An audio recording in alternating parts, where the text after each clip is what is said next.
안녕하세요. 금융상품시장론 2주차. 이번 주에는 이제 화폐와 통화에 대해서 살펴볼 텐데, 오늘은 그 첫 시간으로 화폐, 돈이란 과연 무엇이냐, 그리고 다음 시간에는 한 경제 내 화폐의 총량, 그걸 우리가 통화라고 부르는데, 그 통화에 대해서 한번 살펴보도록 할게요.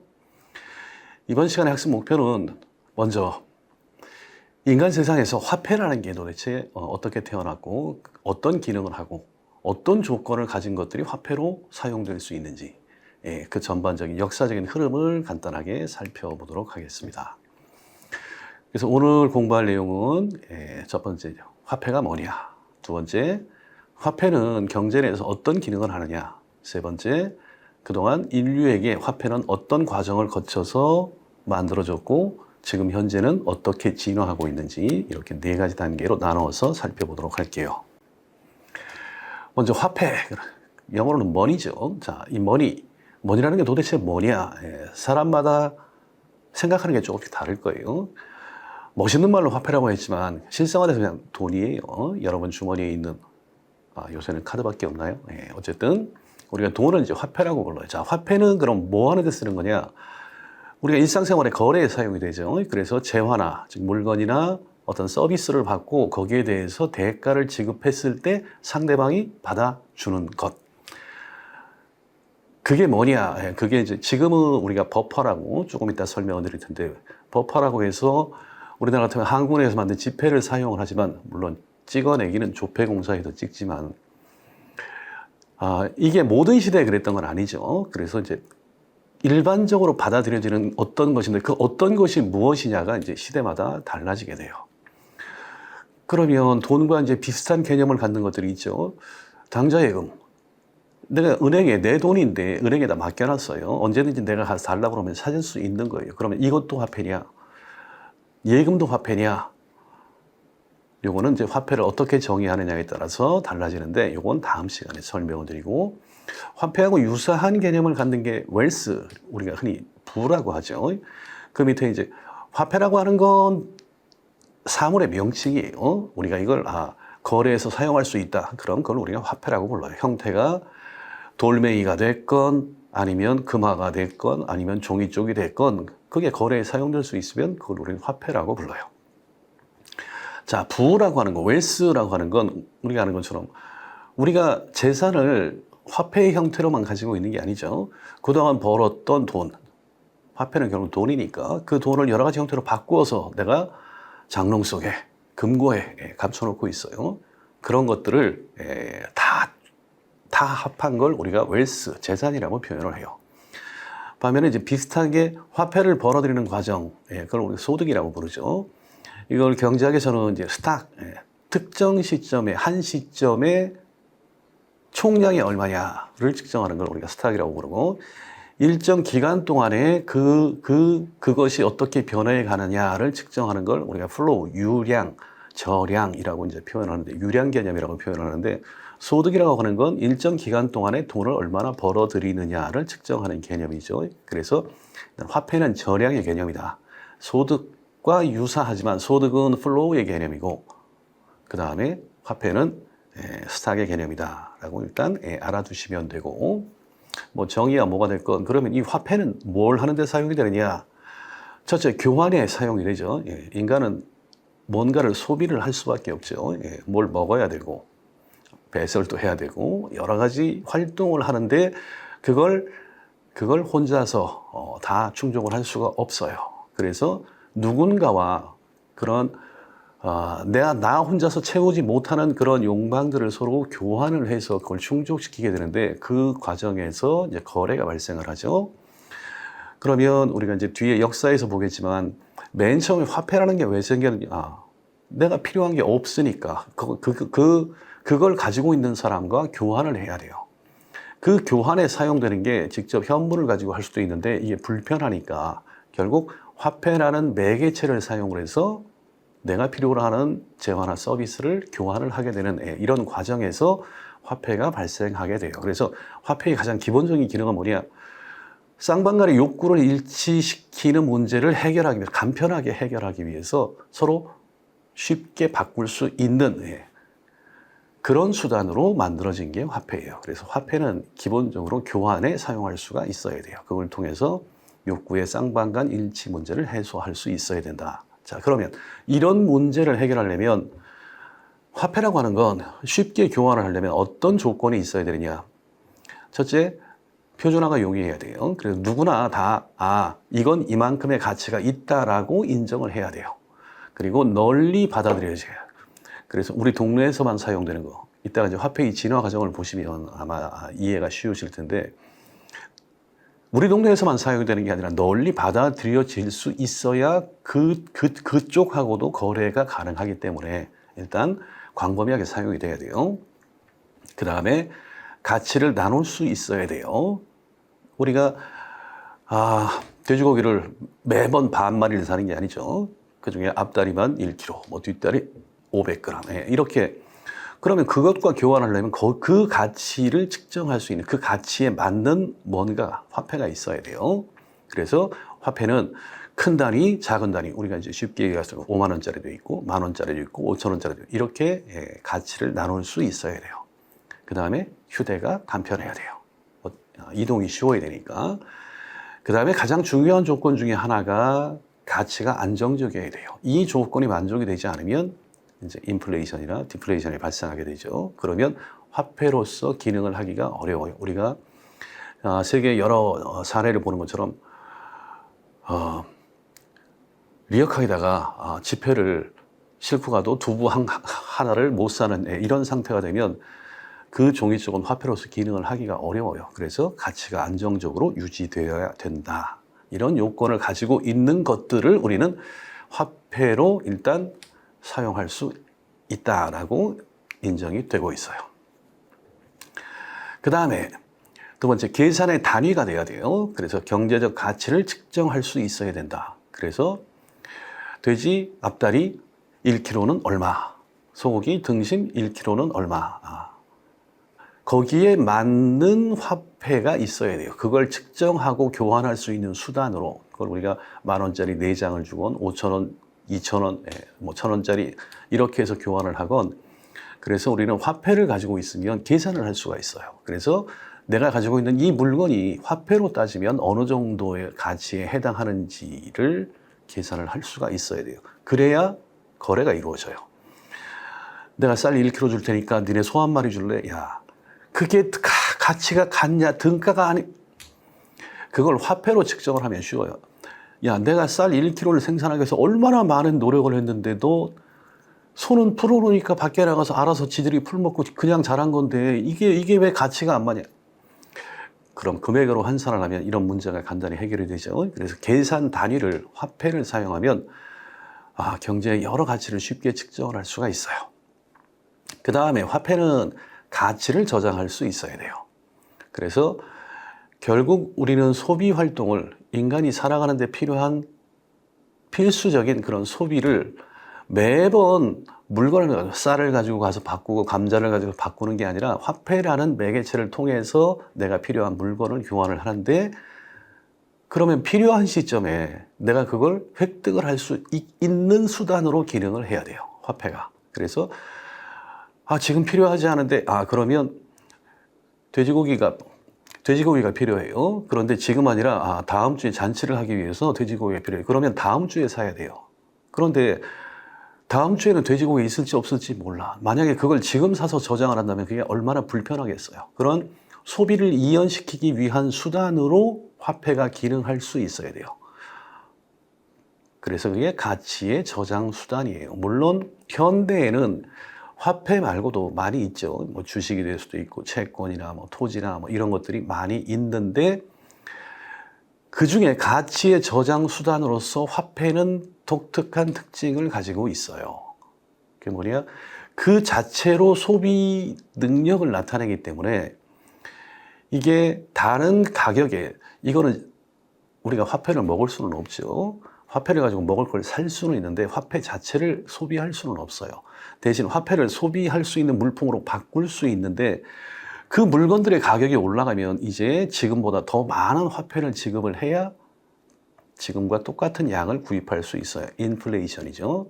그래서 인플레이션 기간에는 화폐의 가치가 하락해요. 자, 뒤에서 배울 텐데 인플레이션이라고 하는 게 뭐냐? 자, 물건의 가격이 전반적으로 올라가는 상황을 우리가 인플레이션이라고 하는데 이걸 화폐의 관점에서 보면 뭐냐? 화폐의 가치가 떨어지는 걸 우리가 인플레이션이라고 불러요. 그래서 인플레이션을 물론 인플레이션이 발생하는 원인이 뭐냐에 따라서 여러 가지로 구분을 하지만 결국 뭐냐?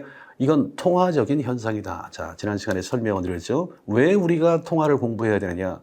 이게 우리의 삶과 밀접한 관련이 있는데 통화량이 즉 화폐의 경제 내 화폐의 총량인 통화가 인플레이션과 관계가 있다. 즉 우리가 미래에 먹고 살 수 있는 총량이 얼마나 되느냐가 뭐에 의해서 결정이 화폐 때문에 통화 때문에 결정.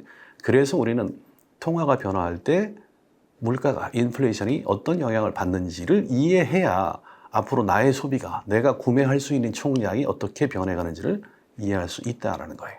자, 일단 그래서 화폐가 가치의 저장 수단으로 기능을 한다. 자, 세 번째로 그러면 화폐는 인류 역사에 언제부터 등장을 했느냐? 기원전 약 1만 년 전이 여러분 그 애니메이션 있죠? 아이스 에이지라고 하는 애니메이션이 있죠. 그 시기를 우리가 이제 역사적으로는 플라이스토세라고 하는 빙하기가 약 BC 1만 년 전에 서서히 끝나기 시작을 해요. 그러면서 기후가 이제 인간이 동굴을 벗어나서 살 수 있는 정도로 기온이 올라가게 돼요. 지금은 너무 많이 올라가서 문제인데 그러면서 이제 호모사피엔스가 동굴을 나와서 드디어 정착 생활을 하게 돼요. 그러다가 이제 본격적인 농경과 목축이 시작이 된 게 그로부터 1000년 뒤에 약 BC 9000년경에 이제 농사를 짓게 돼요. 그리고 가축을 사냥을 하는 게 아니라 잡아다가 키우기를 시작을 해요. 자, 그러다 보니까 이제 예전 그런 애니메이션 같은 데 보면 나오지만 그 정착 생활을 하지 않을 때는 사냥을 해서 다 같이 사냥을 해서 매머드 잡아서 같이 나눠 먹고 그럼 끝이죠. 또 다시 이제 사냥을 해야 되는 그 저장이라는 개념이 굉장히 한계가 있었는데 이제 정착 생활을 하니까 이제 농경도 하고 목축도 하게 돼요. 그러면 거기서 생겨난 생산물들을 보관도 해야 되고 그 다음에 거기서 나오는 부산물을 가지고 옷도 만들어 입고 시작을 해요. 실도 만들고 이런 기술이 점차 인류에게 보급이 되기 시작을 해요. 그러면서 이제 문명이 발생을 하게 되죠. 이 경제학과 관련해서 가장 물론 뭐 고대 문명이 발상지가 여러 군데가 있는데 가장 중요한 지역은 경제와 관련해서는 메소포타미아 지역이에요. 메소포타미아라는 단어의 뜻은 두 강의 유역에 있는 그 두 강 사이에 있는 그 지역을 메소포타미아라고 부르고 우리가 메소포타미아의 문명 그러면 지금의 터키에 해당하는 강이 두 개가 있죠. 티그리스하고 유프라테스 두 개의 강이 있는데 그 강 사이 그리고 그 주변에서 발생한 문명이 바로 메소포타미아 문명이에요. 그때 이제 처음으로 정착을 했던 사람들 중에 한 부류가 이제 수메르인이라고 하는 사람, 우리가 서령 문자, 쐐기 문자라고 하는 인류 최초의 문자를 개발했던 그런 종족 중에 하나죠. 그래서 BC 3000년경에 이 지역이 굉장히 땅이 비옥해요. 소위 말하는 비옥한 초승달 지대라고 옛날에 불렀죠. 그 지역에서 이제 본격적으로 농경 생활을 하니까 당연히 가축도 같이 기르고 그러면서 문명이 탄생을 하게 되는데 이때 주인공들이 바로 수메르인들이었어요. 그 이후에 수메르인의 뒤를 이어서 하나, 둘, 두 번째, 세 번째 바빌로니아인들이 그때 이제 함무라비 법전을 만든 그런 왕들도 탄생을 하게 되고 바로 그 지역이에요. 이 지역에서 경제와 관련된 많은 활동들이 이루어지게 돼요. 이제 정착 생활을 하니까 이제 사람들이 분업을 하게 돼요. 그래서 미리 일정한 땅을 보유하고 있는 사람은 거기에 농사를 짓기 시작을 해요. 또 초원지대를 가지고 있는 사람은 거기에서 목축을 하기 시작을 해요. 자, 그러다 보니까 분업은 특정 분야에 전문적으로 생산을 하게 되니까 거기에 대한 생산물은 남아요. 농사를 짓는 사람은 밀이 남고 목축을 하는 사람들은 고기와 털이 남아요. 자, 그래도 밀은 먹어야죠. 빵은 먹어야 되니까 어떻게 하느냐? 예, 결국 교환을 할 수밖에 없어요. 그래서 인류의 맨 처음에 시작된 거래 방식이 바로 물물 교환이에요. 그래서 고기를 들고 양털을 들고 밀을 가진 사람을 찾아가요. 자, 내가 양털 한 마리만 줄 테니까 밀을 3kg를 다오. 자, 이렇게 해서 이제 교환이 이루어져요. 그런데 분업이 점차 확대가 되니까 각자 사람들이 하는 업무가 훨씬 다양하다. 예를 들어서 나는 털은 많은데, 또는 밀은 많은데 내가 양털로 옷을 입어야 되는데 바늘이 없네. 그럼 바늘은 누가 만드느냐? 동물의 뼈를 갈아서 만들어야 되니까 그건 목축을 하는 사람들의 일가들이 그 뼈를 갈아서 바늘을 만들. 그럼 그 사람을 찾아가야 돼요. 그 사람을 찾아가서 밀을 내밀고 저기 바늘로 바꿔주시겠어요? 굉장히 수요가 한정되어 있죠. 거꾸로 바늘을 가진 사람은 이걸 고기로 바꿔야 되는데 이걸 누구를 찾아가야 되나? 예. 거래 상대방을 찾기가 어려워요.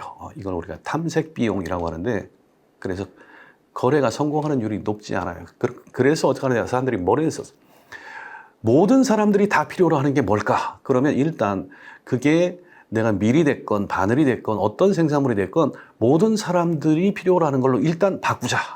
그리고 그걸 가지고 다시 내가 필요한 밀이 됐건 쌀이 됐건 아니면 소고기가 됐건 돼지고기, 이걸 다시 바꾸면 되겠다. 사람들이 자연스럽게 그렇게 생각을 하죠. 왜? 모든 사람들이 찾는 것들이 정해져 있으니까. 그래서 물물 교환 시대에서 모든 사람들이 원하는 물건으로 일단 바꾼 다음에 그걸 가지고 자기가 필요로 하는 물건으로 바꾸기 시작을 해요.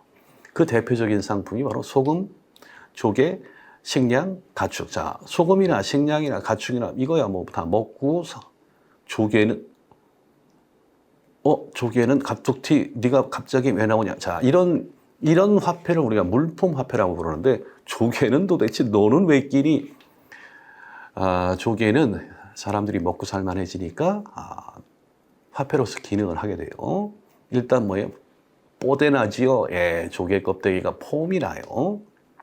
그래서 먹고 살만한 사람들은 이거 차니까 좀 내가 좀 있어 보인다, 좀 예뻐 보이지 않니? 그런 의미도 있고, 두 번째, 그거보다 더 큰 거는 이제 주술적인 의미가 있어요. 그래서 이런 조개 껍데기를 가지고 있으면 악을 막아준다, 또는 뭐 특정한 복이 온다, 이런 의미로서 사람들이 조개 껍데기를 찾기 시작을 해요. 그리고 조개 껍데기는 생산 지역이 한정이 되어 있죠. 바다 근처에서만 얻을 수가 있어요. 그러니까 내륙에서 양을 키우는 이런 사람들, 농사를 짓는 사람들은 거의 얻기가 어려워요. 그러니까 요새 말로 희귀템이죠. 예. 희귀템이라서 사람들이 이걸 되게 좋아해요. 그러니까 조개 껍데기를 주면 내가 밀이건 쌀이건 고기건 다 바꿀 수 있구나. 그리고 이건 오래 가요. 딱딱해서 잘 깨지지 않기 때문에. 그래서 이제 아프리카하고 아시아 지역의 초기의 물품 화폐의 대표적인 주자로 쓰였던 게 바로 이 돈 게오지라고 하는 조개예요. 이름이 게오지는 우리말이에요. 우리말이 좀 듣기가 좀 그렇게 생각하실 필요 없어요. 고유 명사니까. 이게 전 세계적으로 가장 많이 사용되었던 화폐인데, 이 화폐의 학명이 모네타리아 모네타라고 불러요. 그래서 영어로는 머니카우리라고 하는데, 이 모네타라는 말이 라틴어에서 원래 주화의 신이에요.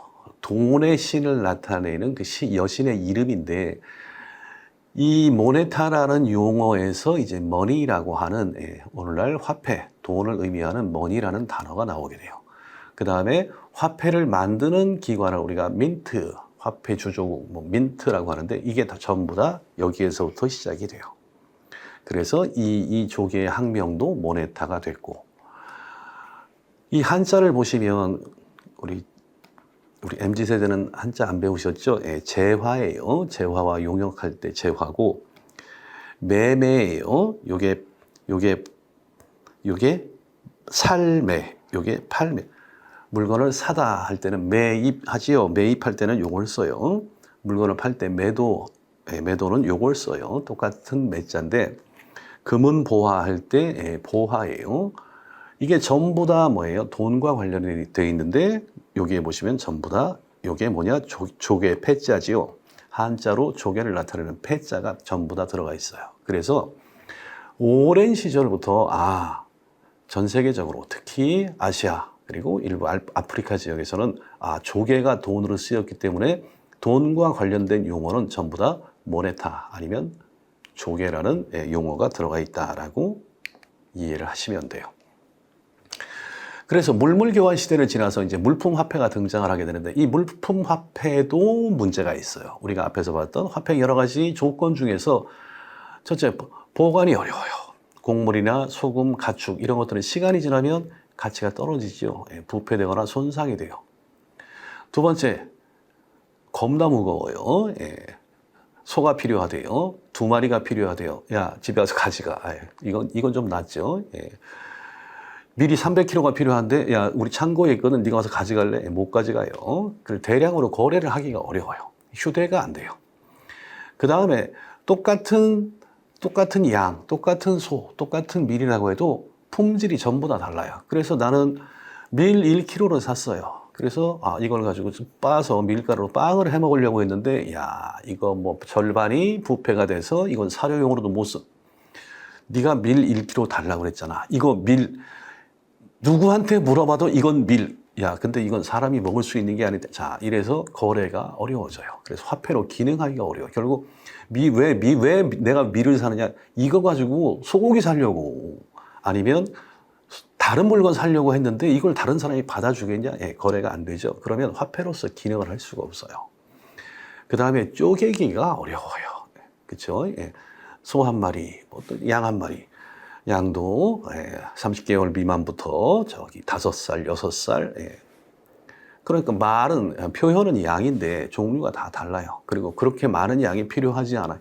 그러면 쪼개야 되는데 야, 나는 저거 산채로 팔아야 되는데 야, 그러면 거래가 안 되겠다. 그래서 이런 내구성이나 휴대성이나 균질성이나 분할성 때문에 이게 화폐로 기능하기에는 한계가 있어요. 그래서 그 다음으로 등장하는 게 뭐냐? 금속 화폐가 등장을 하게 돼요. 기원전 18세기, 지금부터 3007, 어쨌든 고대 바빌로니아 시대, 함무라비 왕조 시대 어디예요? 전부 다 메소포타미아예요. 여기에 이제 처음으로 금속 화폐를 사용했다라는 기록이 나오게 돼요. 그 다음에 여기서는 돈을 빌려주고 이자를 받는 이런 제도도 처음으로 만들어지게 되는데 그래서 함무라비 법전에 이와 관련된 규정이 있어요. 이자를 받을 때 은은 20%, 보리는 33.33%로 이자를 받을 수 있다라고 돼 있어.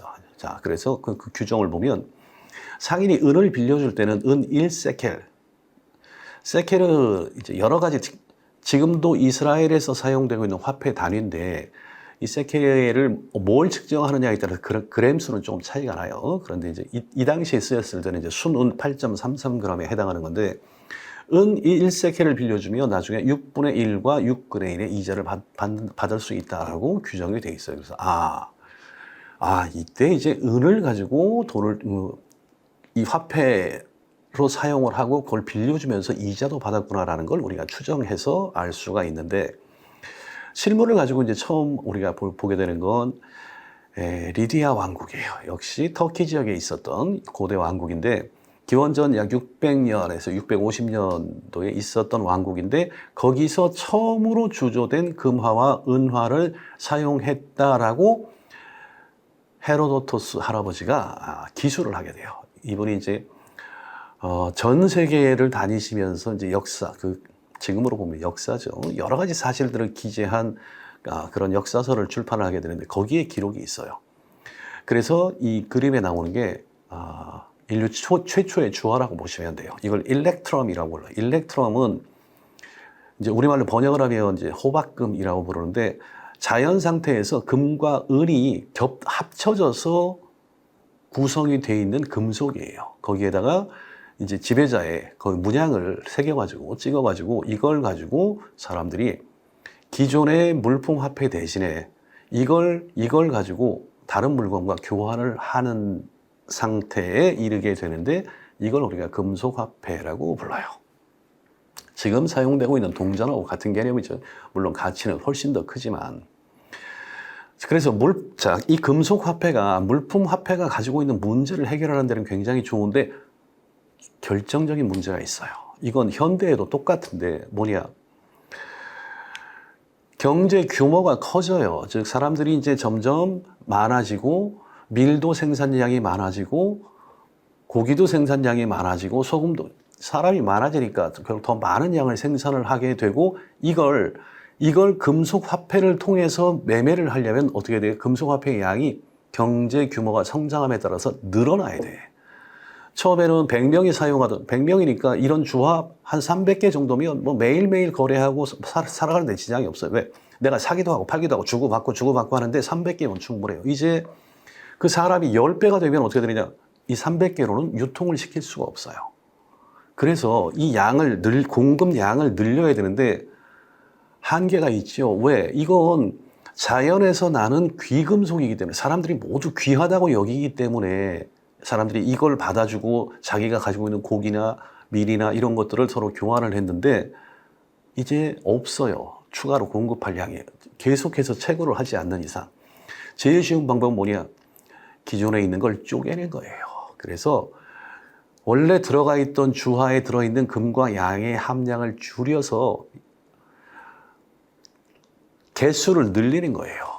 자, 그러면 이제 또 어떤 문제가 생기느냐? 그 이전에는 예를 들어서 이거 하나면 소고기 1kg를 살 수 있었어요.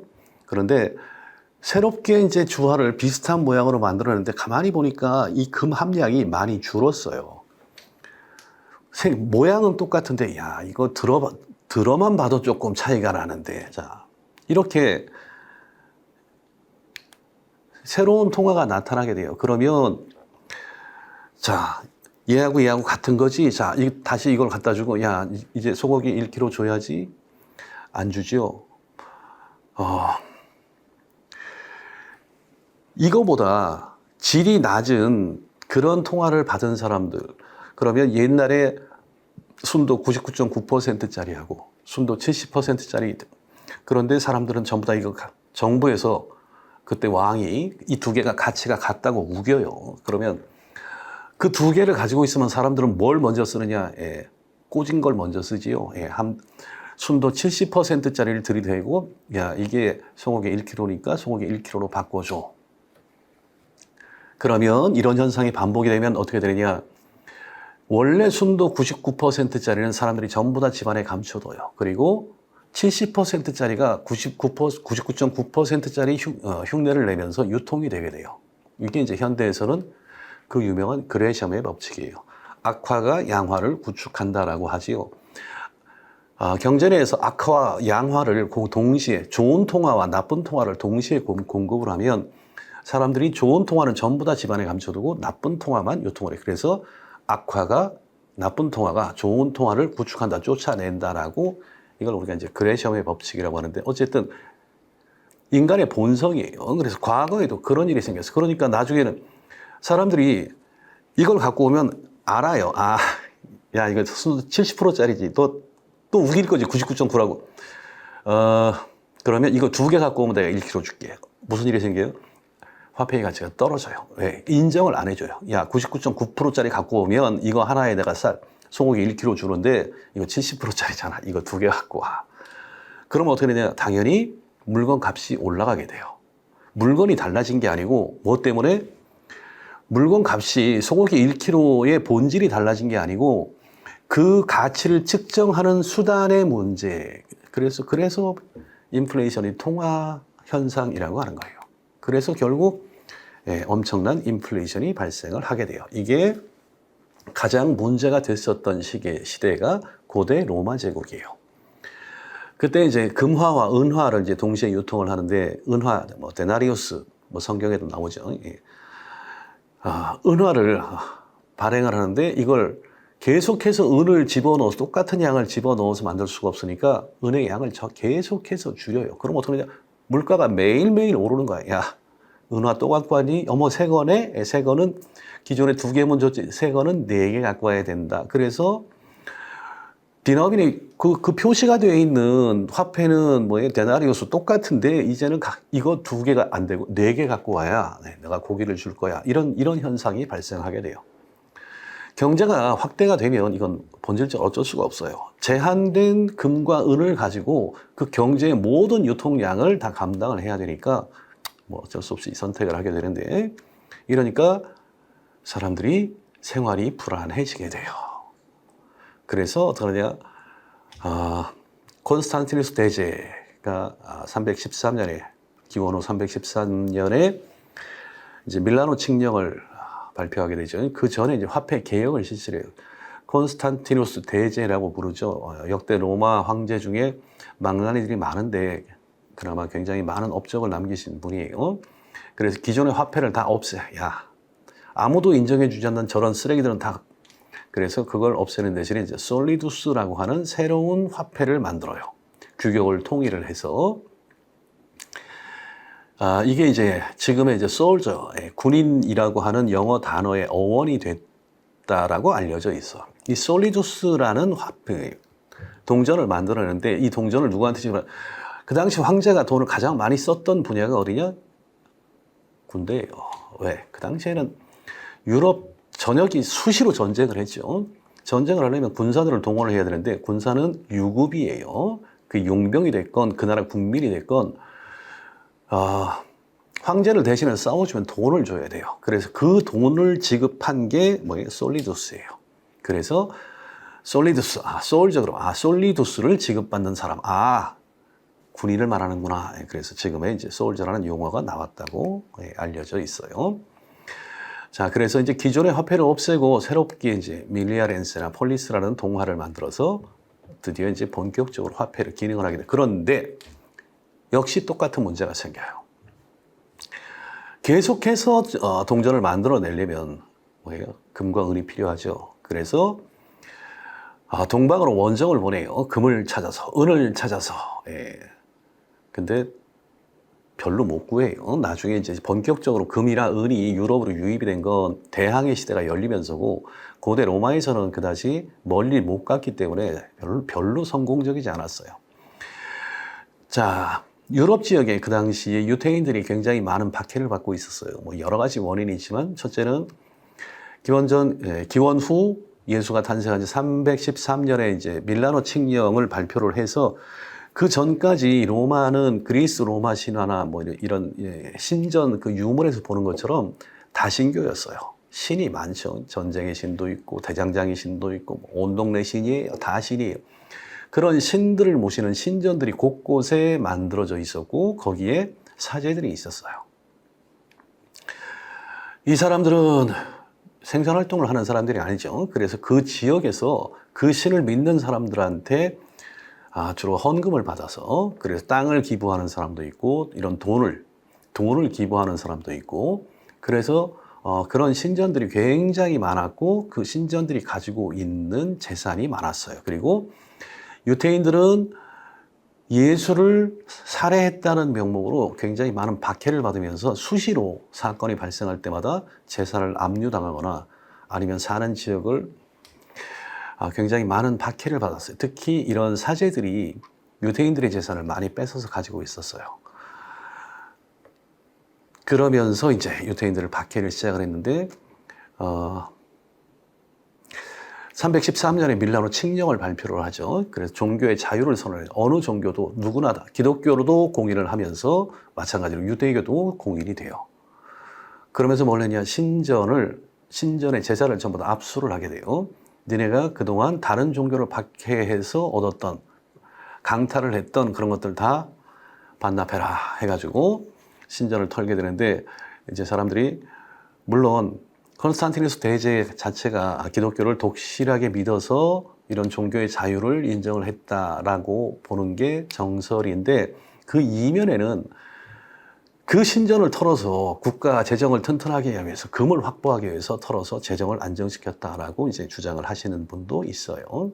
어쨌든 뭐 원인이야 어떻게 됐건 이런 식으로 해서 문제를 해결해 나가려고 했어요. 자, 위에 보시는 게 이제 로마 제국에 쓰였던 데나리우스라고 하는 은화예요. 별로 폼이 안 나죠. 예, 그 앞에 이제 그 앞에 새겨지신 분은 옥타비아노스나 안토니우스 황제의 두상을 새겨서 저걸 은화로 사용을 했고, 콘스탄티누스 대제가 이제 솔리두스라고 하는 화폐를 만들었는데, 예, 일단 폼나지요. 예, 갖고 싶다, 그지요. 예, 이거 두 개만 있었으면 참 좋겠다. 예. 자, 이런 식으로 해서 이제 금속 화폐 이 시대로 접어들게 돼요.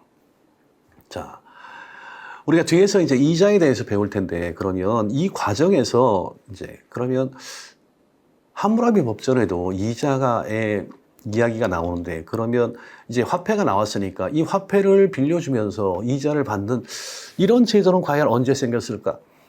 고대에는 이자에 대해서, 이 이자라는 게 참 어려운 얘기인데, 아리스토텔레스가 얘기했던 화폐 불임론이라는 걸 사람들이 믿고 있었어요. 제가 지난 시간에 이야기한 것처럼 금융이라는 게 결국 필요해요. 사람이 탄생하면서부터 죽을 때까지 남의 도움 없이 살아갈 수 있는 시기는 굉장히 일부에 지나지 않아요. 뭐 우리가 지금 겪는 것처럼 현금 흐름에 시기가 맞지 않으면 없을 때는 돈을 빌리고 남을 때는 그 돈을 갚는, 이런, 그래야 사람이 정상적으로 생활할 수 있고, 그래야 그런 사람들로 구성이 돼야 국가가 안정화가 되기 때문에 국가에서도 여기에 대한 정책을 피는 게 굉장히 중요해요. 그런데 고대 그리스에서는 뭐라고 그랬냐, 아리스토텔레스가 소나 양을 빌리면 새끼를 낳는다. 그러니까 그 대가의 지급이 정당하다. 자, 소가 없는 사람이, 야, 우리 저 올리브 농장 3분의 1을 갈아엎어야 되는데 사람 힘으로 안 되니까 소 좀 빌려줄래 해서 일주일만 빌려요. 빌려서 이제 올리브 농장에 올리브 나무를 이제 다 드러내는데, 그 와중에 3일 지나서 새끼를 낳았어요. 그러면 나는 어미소만 빌렸는데 얘가 중간에 새끼를 낳으려는데, 그러면 나중에 돌려줄 때는 어떻게 해야 되느냐, 그 새끼도 같이 줘야 돼요. 왜? 그 어미가 낳은 거기 때문에. 그래서 소나 양을 빌리면 새끼가 나올 수 있으니까 당연히 그 새끼도 돌려주는 게 맞다. 그래서 처음 빌린 것보다 더 많이 돌려주는 게 맞는데, 네가 돈을 빌렸다, 돈이 새끼를 낳았냐? 아니지요. 돈은 교환의 수단을 잠시 빌린 거니까 돈은 새끼를 잉태할 수 없으니까 빌린 돈만 갚으면 된다. 이게 그 유명한 화폐 불임론이에요. 화폐는 임신을 할 수가 없다라는 주장이에요.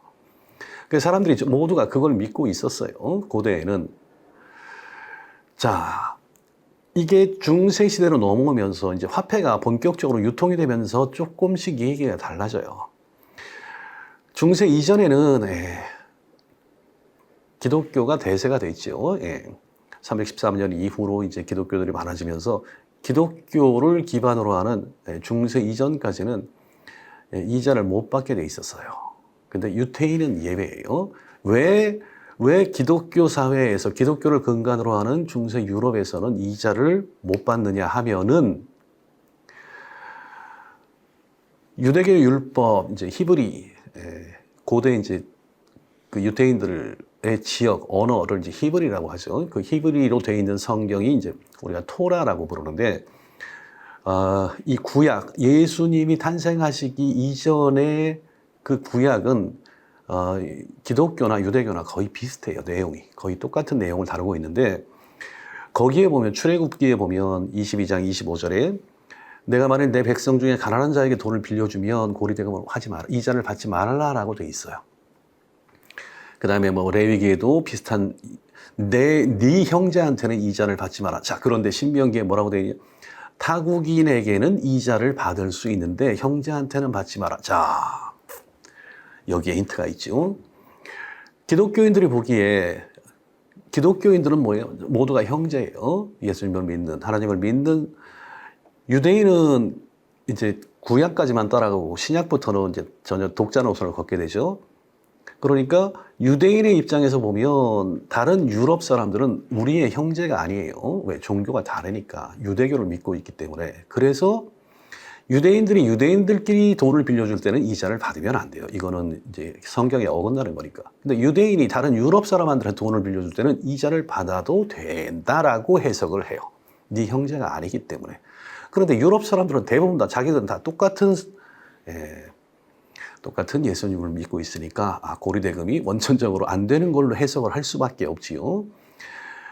자, 유대인들이 박해를 받으면서 특정 지역에 모여서 할 수 있는 일들이 굉장히 제한적이었어요. 그래서 그 당시에 아무도 하지 않은 천한 일이라고 여겨졌던 고리대금업을 이 교리에 기초해서 하게 되면서 지금 전 세계 금융계를 유대인들이 지배하게 되는 계기가 돼요.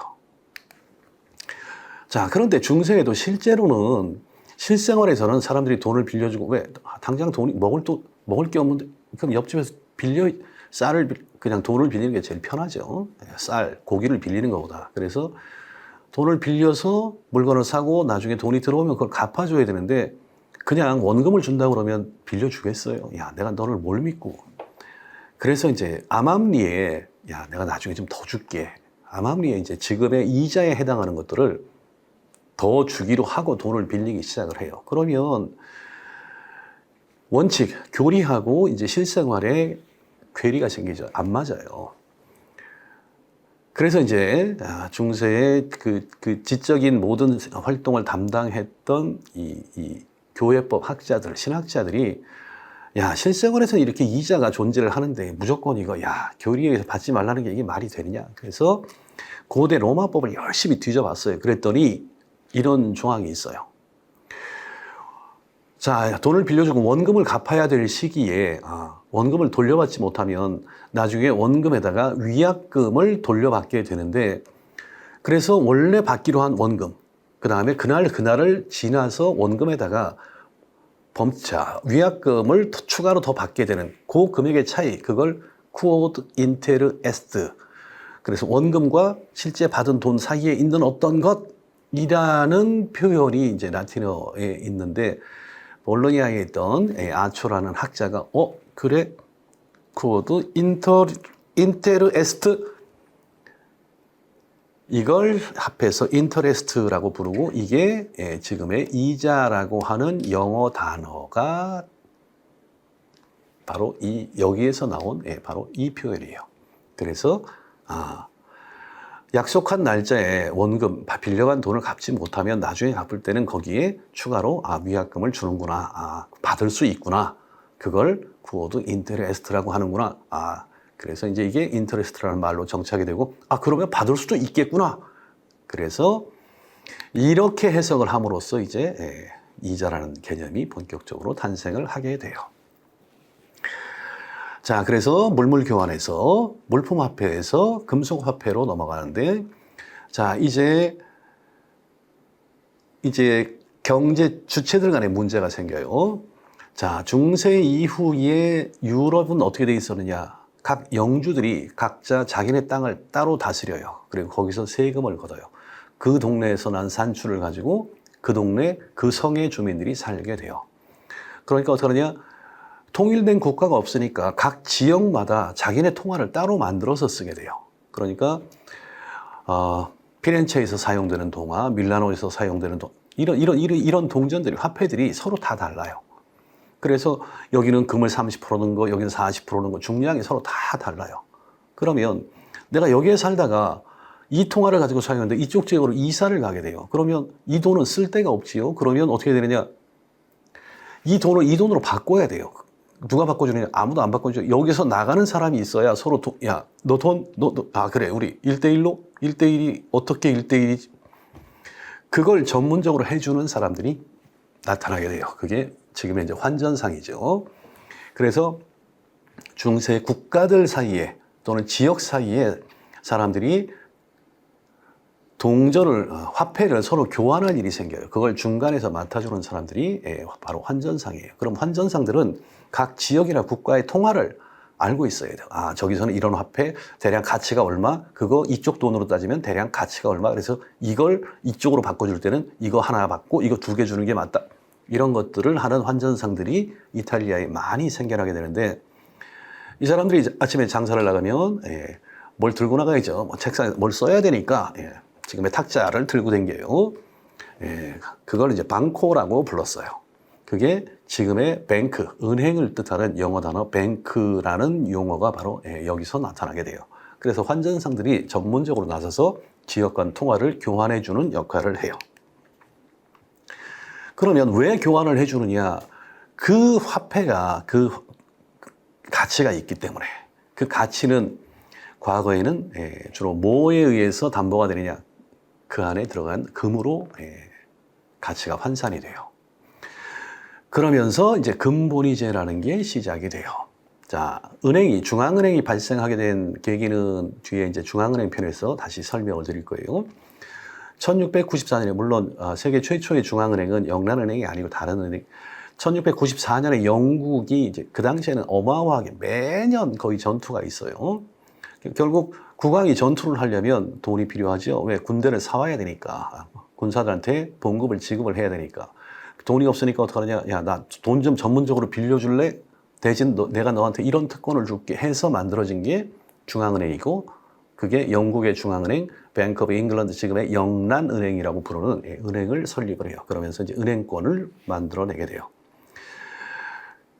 자, 이런 전쟁을 거치면서 대항해 시대가 열리게 되죠. 그래서 유럽의 포르투갈, 스페인, 에스파니아, 네덜란드, 프랑스, 영국, 최종 승자는 영국이죠. 영국이 전 세계를 다니면서 식민지를 건설을 하고 거기서 대량으로 향신료와 금을 가져오게 돼요. 금과 은을 가져오게 되는데, 영국이 최종 승자가 되면서 18세기에 브라질에서 금광을 발견을 해서 어마어마한 금을 갖고 오게 돼요. 얘기했죠. 화폐로서 기능을 하려면 경제 규모가 커짐에 따라서 그걸 화폐를 계속해서 공급을 할 수 있어야 되는데, 영국이 그게 가능해진 거예요. 그래서 영국에서는, 자, 영란은행에서 발행한 이 종이쪽을 들고 오면 내가 금으로 바꿔줄게. 이걸 금태환이라고 불러요. 태환이라고 하는 건 교환을 해서 바꿔준다는 얘기예요. 금으로 바꿔준다예요. 그런데 최종적으로 가치가 있는 건 금인데 네가 이걸 금을 매번 갖고 다닐 수가 없으니까 일단 내가 종이를 써줄게. 그래서 XX은행이, 원래는 금세공업자죠. 금세공업자가 네 금을 100g을 보관하고 있음. 자, 이 종이쪽을 써줄 테니까 나중에 언제든지 이 종이를 들고 와. 그러면 내가 금 100g을 내줄 테니까. 그러면 이제 금을 가지고 있지 않아도 이 종이쪽을 가지고 다른 사람한테 제시를 하고 갖다 주고 물건을 사면 돼요. 훨씬 편해졌죠. 최종 사람들이 원하는 건 금이에요. 금인데 그걸 소지할 수가 없으니까 일단 종이에다 써가지고 이거 내가 발행한 거야 증명을 하면 그걸 믿고 그걸 가지고 유통을 시키게 돼요. 다음 주쯤에 영상이 하나 제가 추천을 드릴 텐데 그 영상을 보시면 그 과정이 잘 설명이 되어 있어요. 자, 그런데 결국 이 브라질에서 금이 대량으로 들어오면서 유럽 전역에서 금을 가장 많이 가지고 있는 데가 어디냐? 영국이에요. 그래서 영국이 발행한 화폐가 파운드 스털링이죠. 그러니까 사람들이 파운드 스털링으로 표시가 된 종이 쪽을 보면 안심이 돼. 왜? 쟤네 금 겁나 많아. 이 종이 쪽 갖고 가면 이게 위조가 된 게 아니라면 분명히 받을 수 있어. 그러니까 사람들이 전부 다 파운드 스털링을 선호하게 돼요. 왜? 이건 확실한 금이니까. 그래서 그 당시에 네덜란드, 스페인, 프랑스 각국이 자신들만의 화폐를 발행을 했어요. 물론 이것도 금과 바꿀 수 있어요. 그런데 가장 신뢰를 받은 건 어디냐? 영국이에요. 그래서 암암리에 파운드가 지금으로 따지면 기축통화가 되는 거예요. 그리고 금과 태환이 이루어지는 그런 시대를 맞게 돼요. 이게 금본위제라고 하는 거예요. 금을 근본으로 하는 통화제도예요. 자, 이런 상태가 이제 1차 대전 이전까지 이루어져요. 그래서 원래 각국의 통화는 다 금으로, 각 나라의 중앙은행에서 금으로 바꿔줘요. 자, 그러면 이제 통화의 가치가 안정이 되죠. 왜? 그러면 각국이 발행할 수 있는 통화의 양은 얼마냐? 그 중앙은행이 가지고 있는 금의 양에 맞춰서 통화가 발행이 돼요. 그러니까 사람들이 통화의 가치가 굉장히 안정적이야. 왜? 이건 언제라도 금으로 바꿀 수 있고 그 금은 영국에서도 금, 프랑스에서도 금, 유럽 어느 지역을 가도 똑같은 금으로 인정을 받기 때문에 화폐의 가치가 안정이 돼요. 그러니까 인플레이션이 발생할 리가 없죠. 그래서 경제가 안정적으로 이루어지고 금과 함께 금의 유통이 자유롭게 되고 거기에 따라서 물품이나 인력의 이동도 얼마든지 자유롭게 이루어져요. 바로 이제 이런 기반이 지금의 이제 유로화, 유로 체제를 이제 만들어내게 된 이제 계기가 돼요. 이렇게 해서 유럽은 1차 대전 이전까지 근본의제를 가지고 굉장히 원활한 경제 활동을 해 나갔어요. 근본의제의 장점은 뭐냐? 첫째, 환율이 안정화돼요. 그래서 영국 파운드와, 자, 1파운드 가져가면 금 니네 몇 그램 주니? 금 10g. 프랑스에 가서, 야, 그러면 프랑은 금, 이거 중앙은행에 갖다 주면 금 10g 얼마에 주니? 20프랑. 그러면 똑같이 금 10g을 교환할 수 있는 그 통화의 가치, 그게 바로 교환 비율. 이게 foreign exchange, 환율이에요. 그러면 영국에서 금 10g을 살 수 있는 양의 가치는, 그 통화의 가치는 프랑스에서 금 10g을 살 수 있는 통화의 가치와 같다예요. 그러면 뭐 자동으로 환율이 결정이 돼요. 이게 변하지 않으니까 얼마나 사람들이 마음이 편하겠어요. 자, 이거에 기초해서 국제무역도 이제 활성화가 돼요. 1차 대전이 터졌지요. 여기서부터 이제 전쟁이 일어나면 전쟁을 수행하기 위해서 막대한 전쟁 비용이 필요해요. 그러려면 통화를 찍어내야 돼요. 통화를 찍어내려면 또는 전쟁 물자를 사오려면 뭐 대가를 줘야죠. 그 대가라는 게 최종적으로 뭐 금이에요. 물론 처음은 자기네 통화로 주죠. 그 통화를 갖고 자, 금으로 바꿔주세요. 금본위제가 그거죠. 금으로 바꿔주니까 결국 어떻게 되느냐? 각 나라가 가지고 있는 금 보유량이 감소를 하게 돼요. 그럼에도 전쟁을 계속해야 되니까 금이 있건 없건 이제 대규모로 통화를 발행을 하게 돼요. 마치 있는 것처럼. 자, 이제 사람들이 불신을 하게 되죠. 그럼 금본위제는 무너지게 돼 있어요. 그러니까 금을 유지하기 위해서 전쟁 기간 동안에 야, 우리나라 금은 밖으로 나가면 안 돼. 그래서 금의 이동을 제한을 해요. 금의 이동이 제한이 되면 뭐예요? 구매력이 이전이 되지 않기 때문에, 즉 우리나라의 통화가 다른 나라 통화로 교환이 되지 않기 때문에 금본위제는 더 이상 기능을 할 수가 없는 상황이 돼요. 그러면서 이제 이 통화 제도가 혼란에 빠지게 돼요. 1차 대전이 끝났어요. 제노바에서 다시 회의를 열었어요. 야, 그동안 우리가 혼란한 시기여서 지금 금으로 퇴환도 안 해주고, 즉 금으로 바꿔주지도 않고 했는데 이제 다시 이제 이전으로 돌아가야 되지 않겠니? 회의를 하고 있는 와중에 대공황이 터져요. 글로벌 큰 문제가 발생을 하니까 야, 지금 금 얘기할 때가 아니야. 지금 경제를 어떻게 이러면서 금본위제가 결국 해제가 돼요. 자, 화폐의 진화 과정을 보시면 물론 인류사적으로 볼 때는 물물교환, 상품화폐, 그 다음에 금속화폐, 그 다음에 금본위제, 그 다음에 이제 이건 다음 시간에 설명드릴게요. 그래서 화폐의 진화 과정을 보면 제일 먼저 탄생을 한 게 화폐의 형태로 상품화폐, 우리가 물품화폐라고 부르는 게 나오게 되죠. 그 다음에 지금의 화폐는 법화, fiat money라고 불러요. 법으로 가치가 없음에도 이걸 화폐라고 인정을 해라라고 법이 정해놓은 거예요. 그래서 법화, fiat money라고 불러요. 그래서 멋있게 그림을 그린 종이에요. 그 종이를 지금 5만 원의 가치가 있는 것처럼 니들이 사용하도록 하여라라고 법에서 규정을 했어요. 야, 우리는 그런 거 안 받으니까 금 갖고 와. 잡혀가요. 법에서 이건 교환의 수단으로 사용할 수 있도록 통용을 선언을 했기 때문에 이건 전적으로 국가를 믿어야 돼요. 사실은 종이에요. 예를 들어서 5만 원권 지폐 만드는데 원가가 예를 들어서 100원밖에 안 든다. 그러면 정부는 30원짜리 종이가 아니고 사실은 직물이죠. 그 직물에다가 그림을 멋있게 그려서 이걸 5만 원의 물품과 교환을 해서 민간에 돈을 풀어요. 이게 개인이 했으면 사기죠. 그런데 정부에서 이건 5만 원의 가치가 있는 걸로 인정을 해요. 자, 100원 들여서 5만 원어치 물건을 샀어요. 와, 49,900원이 남지요. 이걸 세니어리티라고 불러요. 그래서 화폐의 원가보다 높은 가치를 갖는 물건으로 교환을 해서 정부가 이득을 얻는, 이건 나중에 설명을 드리기로 하고, 이건 자, 원가는 100원밖에 안 된다는 걸 알면서도 사람들이 5만 원짜리 물건을 제공을 해주는 이유는 뭐냐? 정부에서 발행을 했기 때문에, 이건 5만 원의 가치가 있다고 모두가 믿을 거라는 신념이 있기 때문에, 그리고 이건 위조가 되지 않았을 거라는 믿음이 있기 때문에 예, 그렇게 해서 이제 법화의 형태로 지금은 모든 국가의 화폐가 유통이 되고 있어요. 그러다 이제 수표가 나오게 되죠. 수표는 법화가 단위가 크면 좋은데 이제 몇 억씩, 몇십억씩 기업들 간에 거래를 할 때 야, 30억 받으세요. 매우 무겁지요. 예. 그래서 이제 수표라는 제도를 사용을 하게 돼요.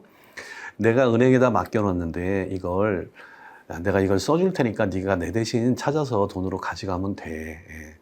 그래서 이건 지역 간에도 이동이 편리하고 그 지역에 지점이 있으면 그 다음에 지폐를 분류하는 데 들어가는 여러 가지 비용들을 절약할 수 있기 때문에 한때 수표가 굉장히 많이 이용이 됐지요. 현대는 전자지급 결제 수단, 그래서 온라인 지불 결제, 온 동네 이런저런 페이들, 이런 페이, 이런 지불 수단이 많이 사용이 되고 있는데 이것도 역시 화폐로서 기능을 하고 있어요. 그 다음에 현대에는 이제 직불 카드, 그 다음에 뭐 충전식 스마트 카드, 그 다음에 뭐 이캐시 이런 것들이 지금 많이 사용이 되고 있지요. 앞으로도 이제 이런 식의 화폐는 아마 계속 늘어날 거예요. 예전에는 이랬었지요. 예. 이건 제가 미국에 살 때 제가 실제로 사용했던 개인 수표예요. 그 당시에 제가 뱅크 오브 아메리카에 이제 계좌를 가지고 있었는데 매달 수표책이 와요. 그러면 이게 페이지마다 아무튼 그림이 조금씩 달라요. 그래서 1년 번호가 1번부터 뭐 200번, 300번까지 해서 수표 책을 줘요. 그러면 내가 돈을 누군가에 지불을 해야 된다. 그러면 예, 여기다 적어요. 이 사람에게 주십시오라고 내 계좌에 있는 돈을 찾아갈 수 있는 권리자를 지명을 한 거예요. 그래서 885불을 이 사람한테 지불을 해주세요. 그래서 제가 사인을 하고 이걸 주면 이걸 돈으로 간주를 해서 받아줘요. 그러면 이 수표를 받은 사람은 이걸 은행에다가 자기 거래 은행에다가 제시를 해요. 그러면 그 은행에서 저희 동네 이제 와코비아가 또 큰 은행이에요. 그 와코비아에다 자기 계좌에다 넣으면 그 와코비아에서 BOA, 뱅크 오브 아메리카 얘기를 해서 얘 구좌에 있는 거 우리 고객님한테 줘야 되니까 이거 885불 내놔 해서 이체를 시켜주는 이런 방식으로 거래를 했어요. 그래서 거래가 끝나면 한 달이 지나면 제가 그동안 발행했던 이 수표를 다시 편지 봉투에 넣어서 다시 보내줘요. 이거 다 네가 쓴 거 맞는지 확인해 봐라 라고 해서 어쨌든 지금은 이제 미국에서 수표 사용의 비율이 굉장히 많이 줄었지만 미국은 지역이 넓기 때문에 저 시골에 가면 지금도 이런 식으로 이제 거래를 하시는 분들이 꽤 있어요. 자, 이 캐시 같은 것들이 계속해서 진화를 하면서 앞으로 이제 그러면 현금 없는 사회가 올 거냐? 자, 현금 없는 버스, 현금 없는 여러 가지 문제가 있어요. 물론 예전에는 편의점에서 500원짜리, 300원짜리 사면서 카드를 내미는 게 굉장히 미안한 일이었는데 지금은 모두가 아주 일반화되어 있죠. 시대는 변하니까. 그러면 이런 식으로 계속 발전해 나가면 화폐라는 게, 실물 화폐라는 게 필요가 없지 않겠냐. 근데 여러 가지가 문제가 있지요. 첫째, 거래의 접근성 문제가 있어요.